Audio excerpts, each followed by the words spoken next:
Alright, Hagen's been asking for one of these, and I've gotten pretty good at my steaks now, so figured I would do one. I'm using the Ninja air fryer, the medium sized one. I think it's called the XL, but it's not the biggest one. You'll want to run it at 390 on the air fryer setting for at least 10 minutes. You want to make sure it's good and hot first. And I've been marinating the steak since this morning. And let's see, which one did I use? All three, well, I say all three. Three of the four seasonings that I've been using, hang on, I'm getting them all down, are actually local made.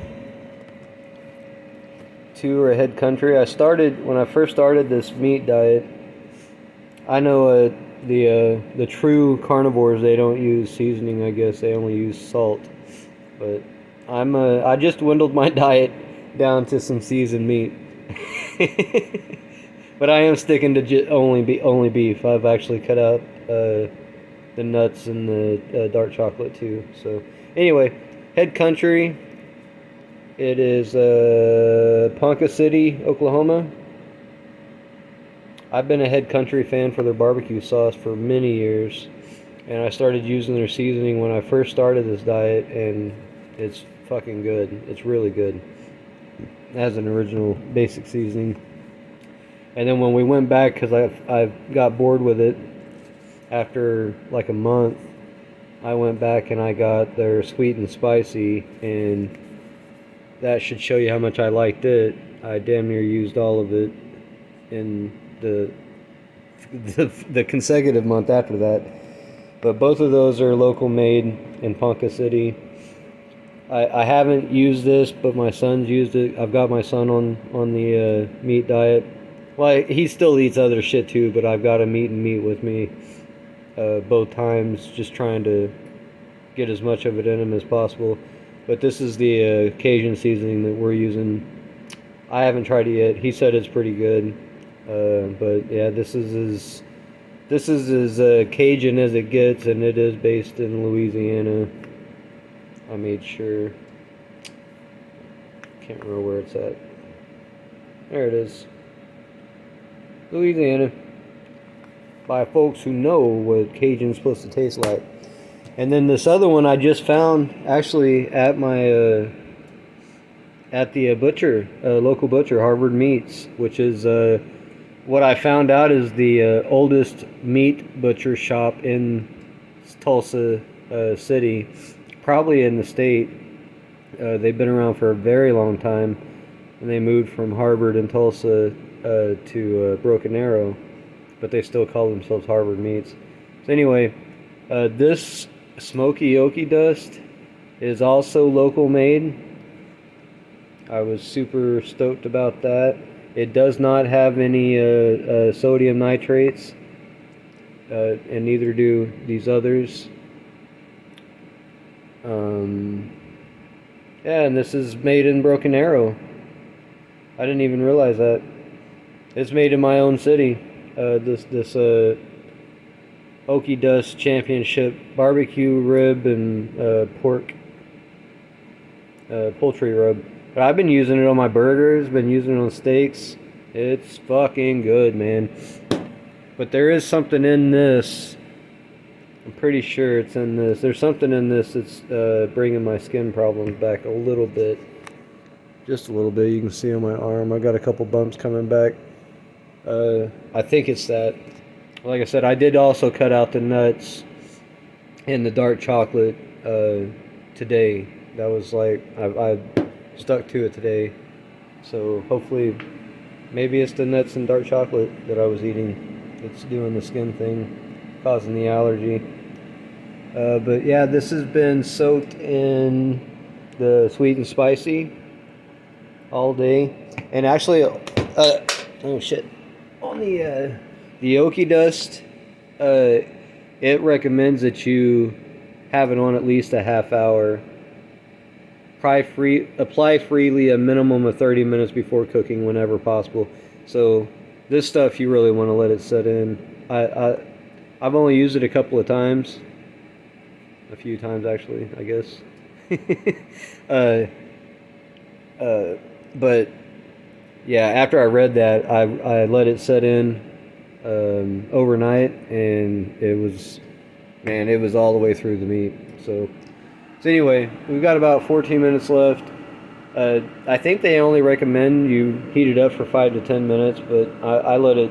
I'm gonna let it heat up for 20 because I threw the steak back in the fridge while I was at work, so I'm kind of trying to let it acclimate to the normal temps again, even though it's probably not actually enough time to do that. Uh, it's still going to be good for me. So anyway, I'll try to remember to film some more when that timer goes off. Alright, I got about a minute left. I'm probably just going to go ahead and throw it in there. It's good and hot by now. I like to do 7 minutes on one side and then do like 5 minutes on the other, and then I'll check the heat on it, because some of these cuts cook, you know, several minutes faster than others. This is a flat iron steak. Some of them, like I said, they tend to cook really fast, and some of them take, you know, I don't know, it averages like 15 minutes to 20 minutes or so. But I like mine still pretty red. I like it medium rare. So anyway, yeah, we're gonna go ahead and throw that in here. You'll hear it sizzling. Hear the sizzle. The kids get on to me for not pausing that. You better pause it. Alright. My sweet and spicy marinated steak. Hear that sizzle in there. That's it, man. Air fry, 390. We're going to set it for 7 minutes.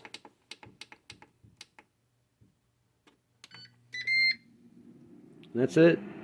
I'll be back and show you what else next when it's done. Alright. Just about time to flip it and reset it. I don't know why I started recording 30 seconds early. I really don't have much to say. Fucking starving.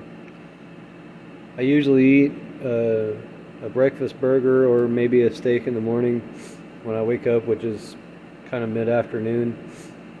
And then I have a big steak right before work. But today I skipped dinner because I had a really late brunch. I wasn't really hungry at all when I left for work. I did have some beef jerky in the car. I snacked on some beef jerky. So, all right. Let's see how it looks. Fucking scrumptious. Nice and tender. I'm gonna flip it around.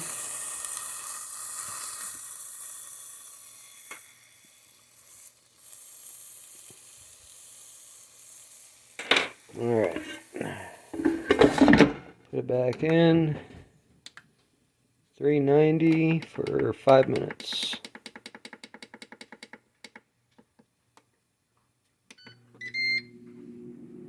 And I'll be back to check the temp. This thing went off. Is this recording? Yeah, it's recording. Alright, sounds good. Turn on my multi-thermometer.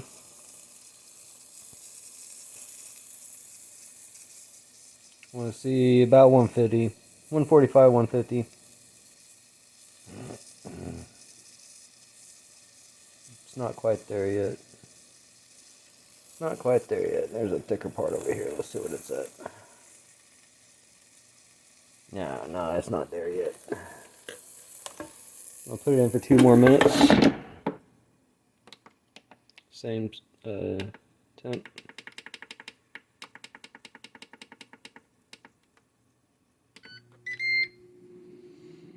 I got me a professional beggar, don't I?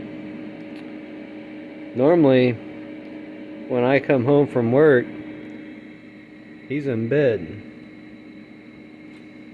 He must have smelled the steak cooking or something and begged his way out of the bedroom.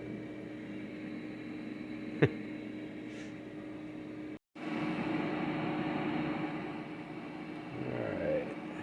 Got about a minute left. Bam. Yes. Steak knife.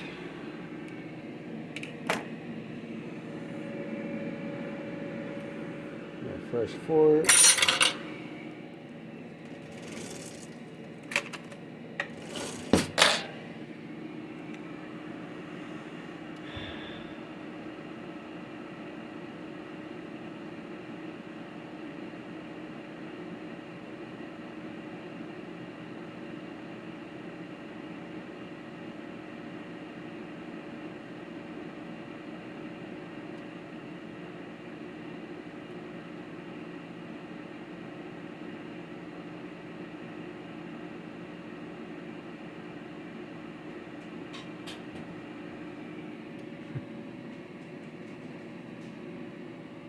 Looks like he's going back to bed.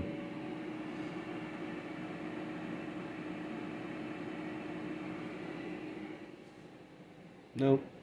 He's not going back to bed. Are you? What are you doing?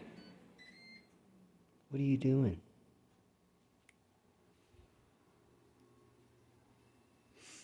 Alright, let's see what it's at now.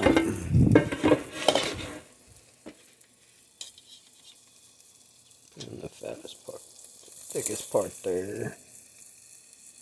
Let's see at 145.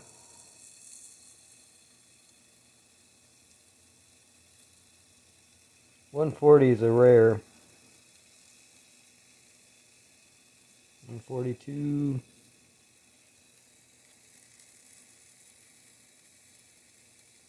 I'm gonna do it for one more minute.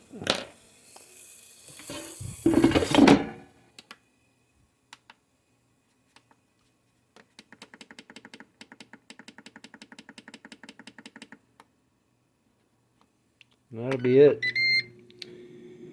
That'll be a done data.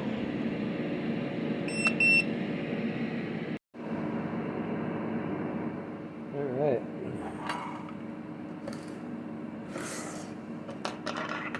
Move the thermometer out of the way. I need a plate.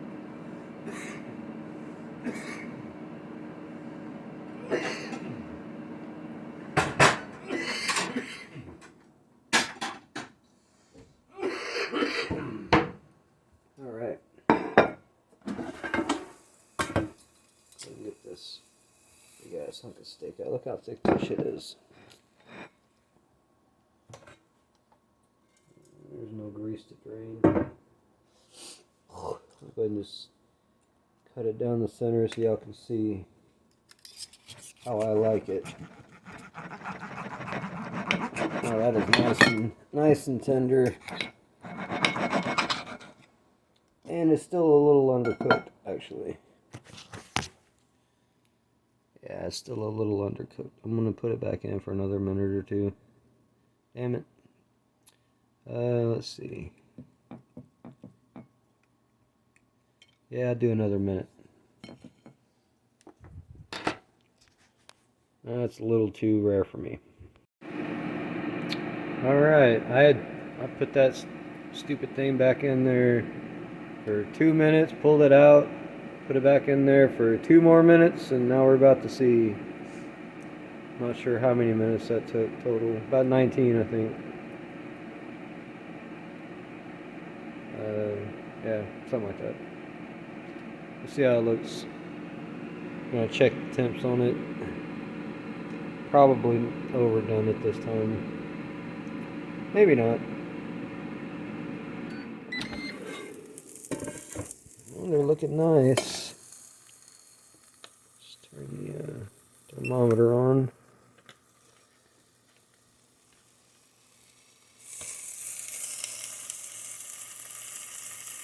$111. Oh yeah, we're good. We're definitely above 150. Did it go into 160s? Almost. Yeah, it's...